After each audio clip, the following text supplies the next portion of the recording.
Hello, me old china plates. This is going to be a video about diet and spirituality, which is something that, as I've become more intimately connected with the online spiritual community, certainly, and kind of used the internet to research different aspects of spirituality and stuff like that, I've noticed that it is something that a lot of people feel is intimately connected, diet and spirituality. And what I'd like to do is start by talking about my own experiences with diet and spirituality. I've been a vegetarian now since I was 14 years old. I'm 29 now, so that's quite a long time to go without eating any meat, I guess. I began on my journey with vegetarianism pretty much from the moment that I worked out that what was on my plate used to be a sentient life form and that it was killed for me to eat. As soon as I worked out that premise and started thinking about it, it struck me as a deeply uncomfortable truth and something that I didn't wish to be a part of. So I began on my journey with vegetarianism quite young. And I continued on that journey, and I would say between the ages of about 17 and 19 I fell off the vegetarian wagon a couple of times. I just went through some general feelings of not being 100% certain if it was that important for me to be vegetarian and whether or not it was something that I really cared to think about very consciously or not. So there will have been one or two times during that 2-year period when I did fall off the wagon. I recall one specific time when I was in Milan in Italy, where it's quite a big thing to have a horse burger. Kind of after the bars close up, you would go to a vendor and queue up and have yourself a horse burger. And I thought to myself, oh, screw it, it's one night, I'm going to have to try a horse burger.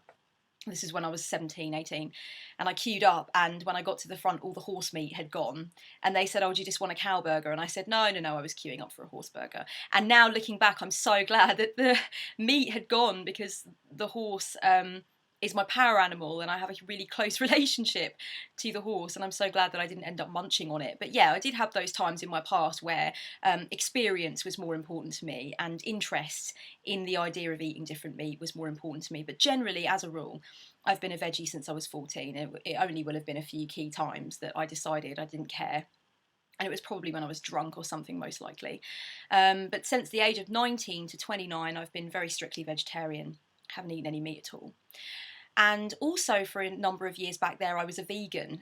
2 years in all, I would say I was a hardcore vegan. At home now, I live pretty much vegan. I drink soya milk. I don't eat any cheese, aside from kind of the odd time where I really feel like I'm craving it. We do eat eggs. We eat free-range eggs once a week, once a fortnight. But generally, we keep to a completely plant-based diet. When I was a very strict vegan, I didn't actually find it that difficult to be a strict vegan. But then when I went back to vegetarianism and I tried to go back onto the vegan bandwagon, it was harder than before. And I suspect that that had something to do with the level at which I had recovered from my eating disorder issues, which started in around 2006 and ended, I suppose, completely in 2009. So before, I kind of enjoyed exerting a certain amount of control over my diet and over what I was putting into my body, but I think I enjoyed it in a dysfunctional / unhealthy kind of way. So when I tried to go back to veganism, which is where I genuinely feel that my spiritual diet lies, in veganism, or in being as vegan as one can be, dietarily speaking, it was more difficult for me because I had learned to relinquish a lot of that control that I had over food. And when I tried to go back to full-on hardcore veganism, I found some of those bad habits trying to resurface, and I found that I couldn't quite make the distinction between eating consciously and eating with a view to restricting myself or punishing myself or seeking some kind of control that was not right. So now I'm kind of more I want to say flexitarian, but I'm pretty sure that's a term that means that you sometimes eat meat, which I don't, but I'm more flexible.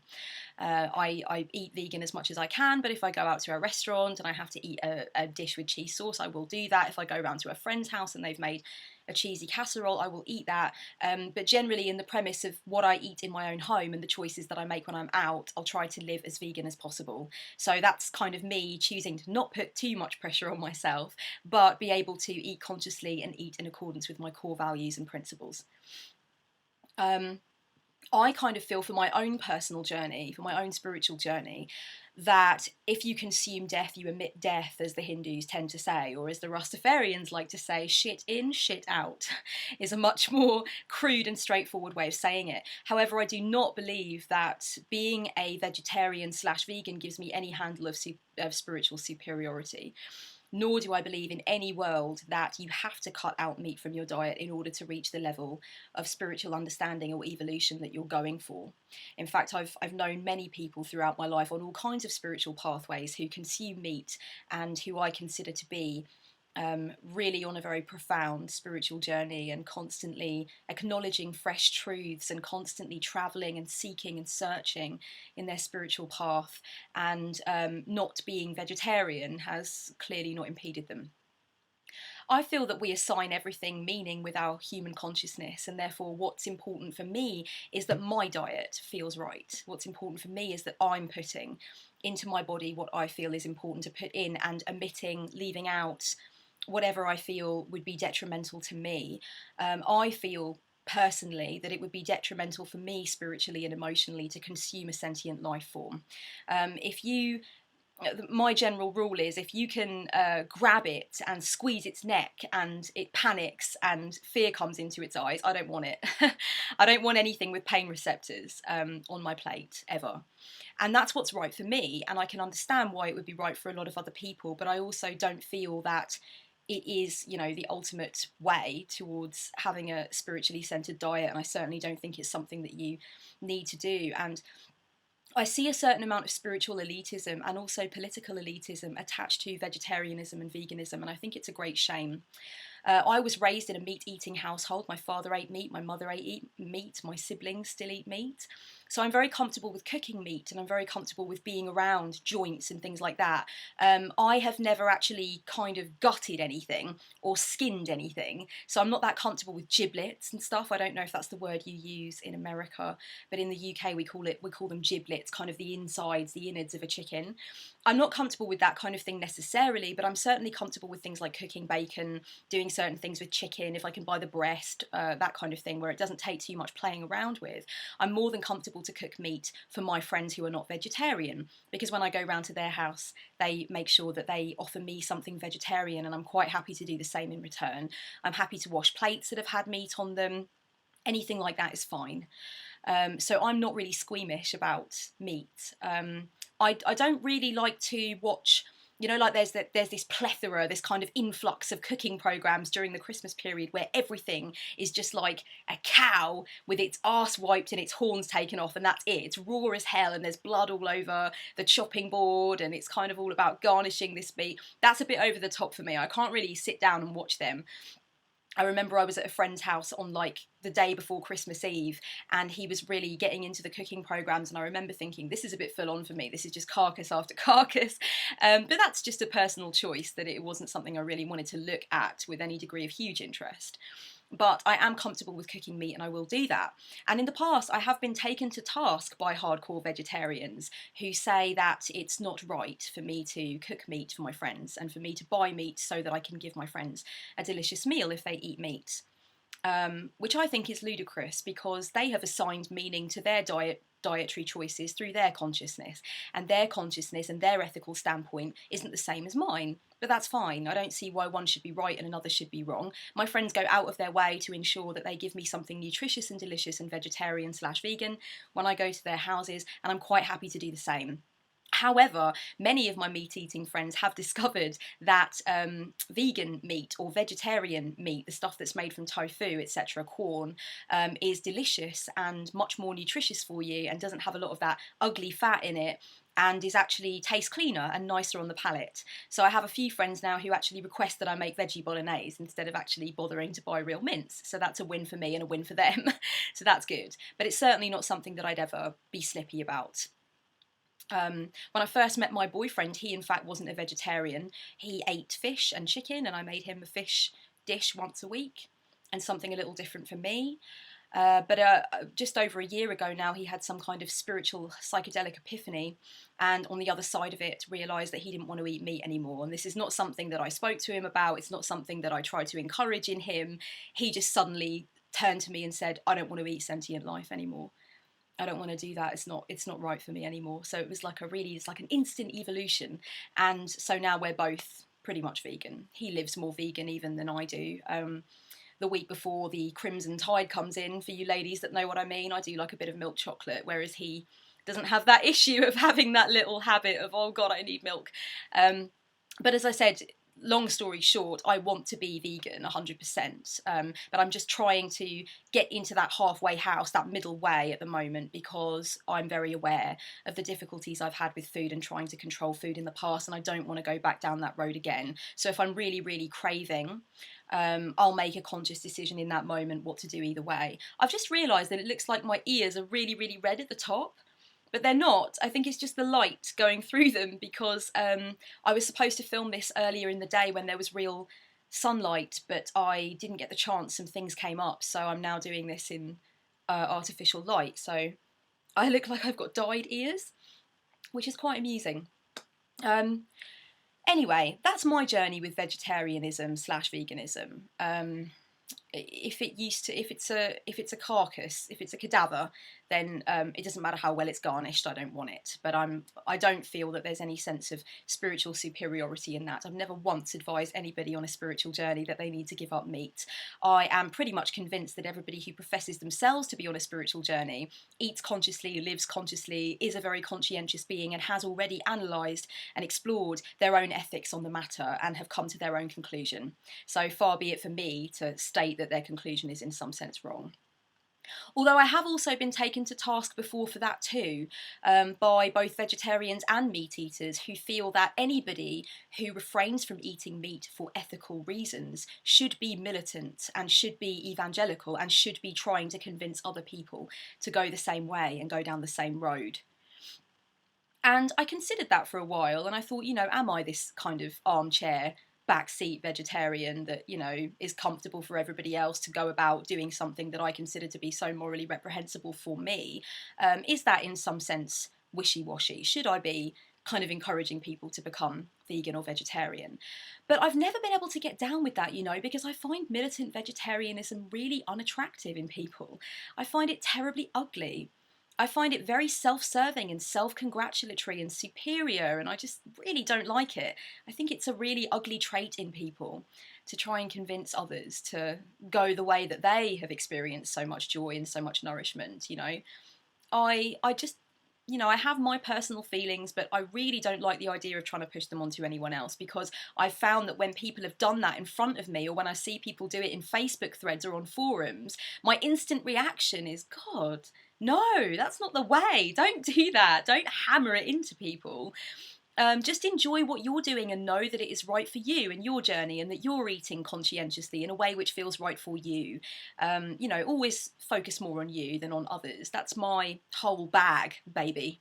So, I would never be in a hurry to tell anybody else what to do.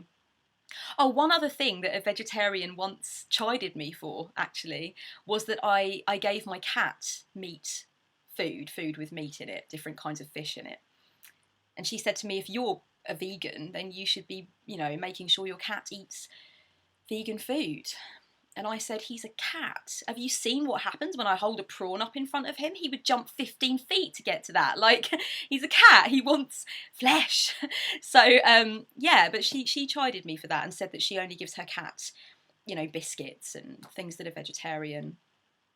And I just thought, well, I don't want to get in the way of my cat's pleasure. It's not my cat's fault that it has a vegetarian owner. I don't have that cat anymore. That's my mother's cat, and went back to live with my mother. But when he lived with me, I treated him like a king, and he had tiger prawns and all those things that he liked to have. So I've been chided for that too. So I suppose in a way I'm the very antithesis of what you would call a militant vegetarian. And I'm happy with that, and that's not going anywhere. But for me personally, my vegetarianism is a personal spiritual choice, and to consume meat for me does not feel in any sense correct, or in any sense like it has anything to do with what I think or feel about life, the universe and everything. When I look into an animal's eyes, I feel oneness. And to put an animal on my plate, particularly when I've had nothing to do with the killing of it, doesn't seem conducive to what I'm doing with my spiritual path, so I don't personally do it. I wanted to talk a little bit more about superiority when it comes to vegetarianism, just briefly. Campaigns like PETA, the People for the Ethical Treatment of Animals, and the Animal Liberation Front, etc., I find them to also be a very foul and unfortunate kind of tag-along to vegetarianism and veganism for ethical/spiritual reasons. I really don't want to align myself with people like Peter. I think that they actually abuse human rights or ignore or deny human rights in order to get their message about animal rights across, and the same with animal liberation and people like that. People that protest outside Huntington Life Sciences by throwing things at scientists, by threatening scientists, by threatening their personal safety, by threatening their families, camping outside of their homes, spray painting their houses. Some of the things that Peter put on their posters and leaflets are terribly manipulative. They are based on misinformation. I also don't really appreciate the "I'd rather go naked than wear fur" campaign, which I feel speaks to me very much of the cognitive dissonance that Peter have when they're so concerned about animal rights and about the way we view animals, that they're completely ignoring the spectrum which is to do with women's rights and to do with what's going on in the feminist side of the discussion and the argument. I feel that Peter are very overtly about animal rights to the point where human rights don't mean shit, and I have a huge problem with that. In fact, Peter put out some kind of leaflet campaign a year after that man was beheaded on a Greyhound bus in Edmonton, and it said something like, "Isn't it funny that people are in mourning over a guy being beheaded when America beheads 3 trillion chickens a year, you know, like for fast food and stuff?" And I read that and I just thought, whether or not that is actually Peter itself, or whether or not that's a splinter group of Peter, that kind of poster is completely and utterly, it lacks compassion in every way. And it's just a really shocking indictment against people like that who think that they're doing the right thing, but they're going about it in a way which is so disturbing and damaging. I mean, God forbid that the parents of that guy should read something like that and feel that, you know, their terrible and tragic experience is being undervalued just because other people have different ethics. I can totally see where that poster is coming from. As a vegetarian, I'd be lying to say that I didn't, but it's not your place to use somebody's personal human tragedy for your own political traction, for your own agenda. I think that's terribly cruel. And the Buddha said, in fact, that the consummation of meat extinguishes the seed of great compassion. And as a vegetarian who believes that the consummation of meat would extinguish my personal seed of great compassion, my ability to feel, to connect, to know that I'm one and to care about every life form on the planet, when I look at something like what Peter do, those terrible tactics that they use, and the people that they hurt in the process, and the people that they judge, and the people that they denigrate, I think to myself, well, you know, they've been vegan for however many years they've been vegan, and they still haven't planted the seed of great compassion in their hearts. So in a sense, it really doesn't matter whether you eat meat or not. You're either practicing compassion on the daily or you're completely divorced from it. And it really doesn't matter what your diet looks like. It absolutely doesn't. You either practice compassion or you don't. So I think that's another thing that I would say. I think it's interesting the way we look at things like high vibration foods and the way people give lists of high vibration foods and stuff like that. I think that kind of thing can be really useful and really potent information, but I think it's important to individualise it as much as possible and to kind of get to know yourself and get to know which kind of foods work for you and which kind of foods lift your personal vibration. And there's lots of really awesome information all over the internet from spiritual sources and people who use alternative healing modalities who can talk to you about how to find your own comfortable way of understanding the value of what you put into your body and what you might need to stop putting into your body, etc. Joanna DeVoe, who does Sad to Sexy and does all of these wonderful learning resources about dieting from the heart and understanding how to eat consciously, etc. She talks about things like the elimination diet. She teaches it. And stuff like that, I think, is basically just encouraging you to use your intuition and to use your sense of knowing what is right for you to get in touch with how you want your diet to look, and making sure that any information that you absorb is backed up by your own anecdotal, your own personal experience, so that you don't feel railroaded and so that you don't feel like you are out of touch with the fact that actually your relationship with your body is yours. It's not anyone else's. So if you can learn ways to customise it and to make it your own and to learn steadily more and more about what it's good to put into your body and what's not so good, then I think that encourages a level of independence and it encourages a level of empowerment and self-awareness that is so important when we look at dietary concerns. I've noticed that there are lots of people who kind of expect that anybody who is spiritually sound, or who is giving forth spiritual information, or who is in some sense connected to their higher self and is teaching other people how to do the same, or has kind of come to a certain plateau where they feel like they can guide in any spiritual sense. People who would or would not follow somebody like that often expect them to be vegetarian or vegan, and it's something that a lot of people will check, you know, before I actually buy what you're selling, lady. Do you want to tell me whether or not you consume meat? Because that's a big part of, you know, what I think matters for me. And I think that's fair enough if that's what matters to you. If you don't want to heed advice from those who have been on a spiritual journey, which includes the consummation of meat, then that's fine. But I do think it's very important for me personally to never allow my personal dietary choices to give me some handle of superiority, because I don't need that. And I think if you need that in any sense, then you need to question the validity of your own spiritual journey and how comfortable and secure you are with your own spiritual pathway. Because if you're needing to tear other people down in order to build yourself up in some sense, or compare what you're doing to what somebody else is doing in order to reach enlightenment or reach the next phase of your evolution, if you need to contrast and compare in order to feel comfortable that what you're doing is right and what you're doing is savoury in some sense, then I think you've probably missed the point. And as I said, I've met a lot of people on a spiritual journey who do consume meat but don't do that. And then I've met these other people who are like gung-ho for vegetarianism, veganism, not hurting anything, and talking about how ascension can only be reached through kind of like fruitarianism and stuff like that. And they don't seem to have a same handle on that notion that, you know, the journey is your journey and somebody else's journey is their journey, and you're not always going to be filtering things through the same consciousness, and that that's okay. It's much more important to focus on what you are doing to help and what you are doing to be of service than it is to go around finding, you know, reasons to tear down somebody else for what they're doing. I think that there's a big focus at the moment on self-love in dieting, and I think that can only be a good thing. When it comes to dieting and when it comes to having your main motivation to be to lose weight or to look right or to kind of get that perfect body, I think that's where it all falls down. And I'm not saying that I've sat around and studied any personal any huge statistics on this or done any major research on it, but one thing that I hear over and over again when it comes to dieting and things is that statistics show that those who begin dieting with a view to losing weight primarily are those who will always eventually abandon the diet and go back to the weight that they were before, or re-establish their unhealthy habits, or kind of get back on that hamster wheel and not be able to get off. And I really think that's because we're not beginning with the right primary objective.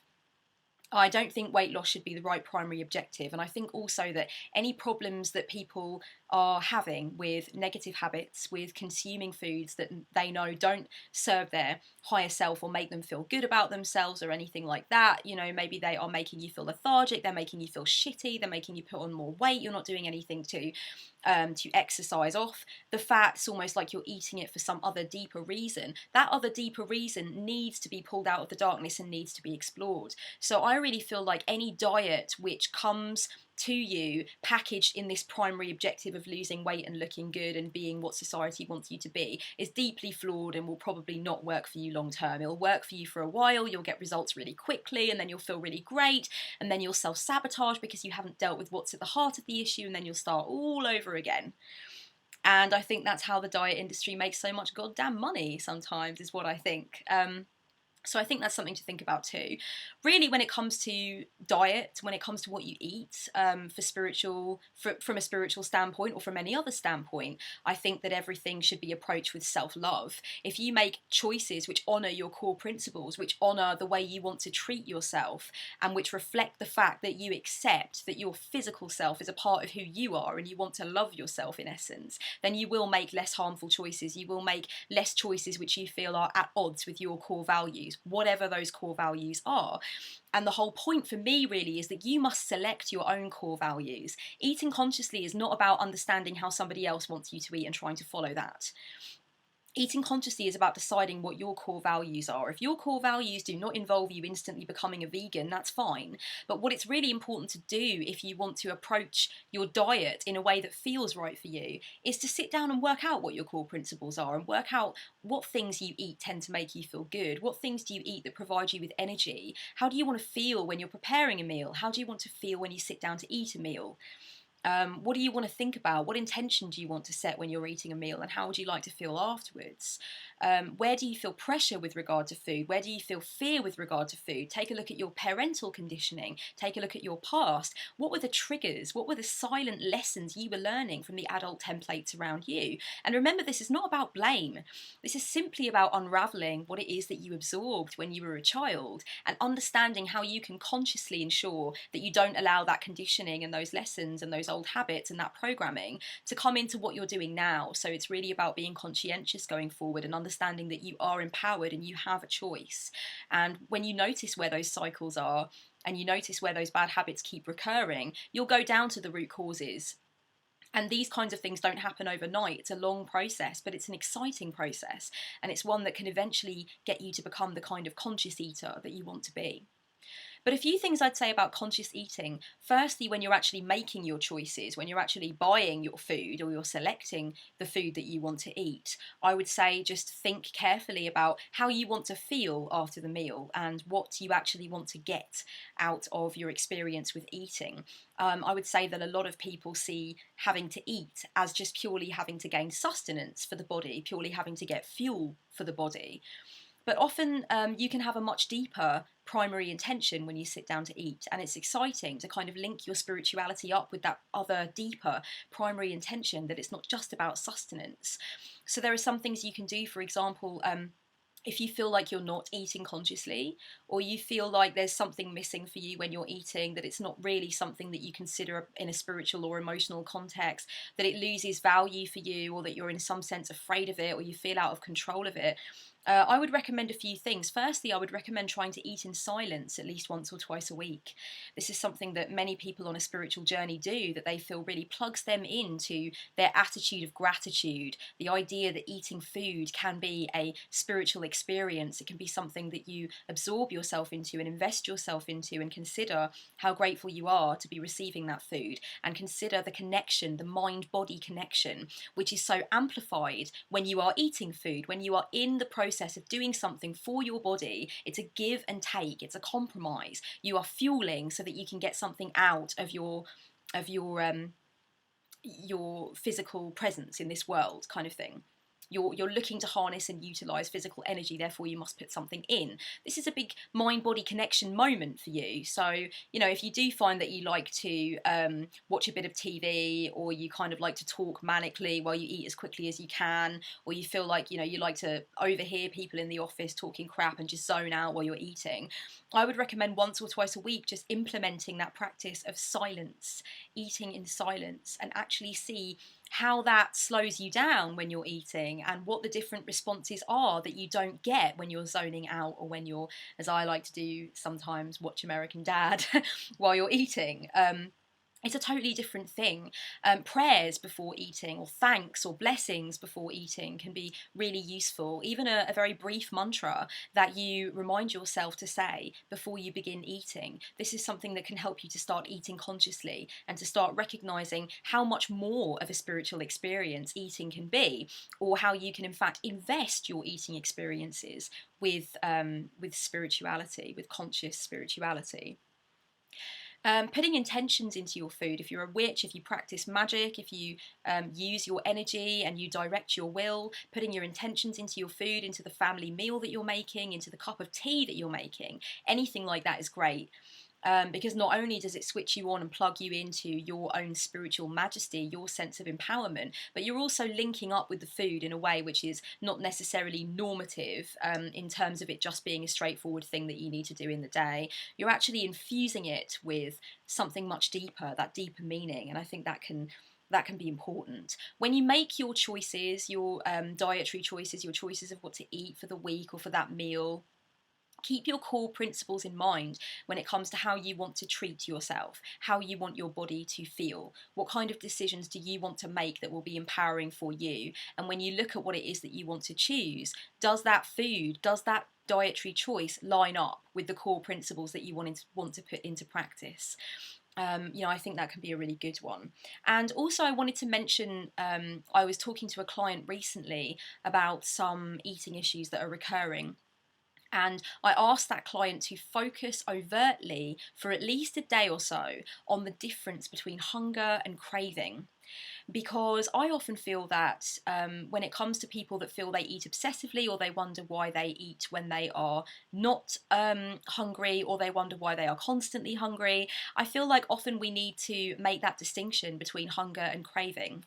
And, you know, it can be quite difficult to do that at first, but I think it's something that's well worth doing. I think it's interesting to note that the physical message of hunger, which is a signal from the body to eat, we can convince ourselves that that is the same as an emotional craving, which we have for a deeper reason. But when we actually start to focus on whether or not it is hunger that we're really dealing with, we very quickly recognize that there are key differences, and that it's easy for you to identify. It's easier than you would have thought to identify the difference between hunger and craving.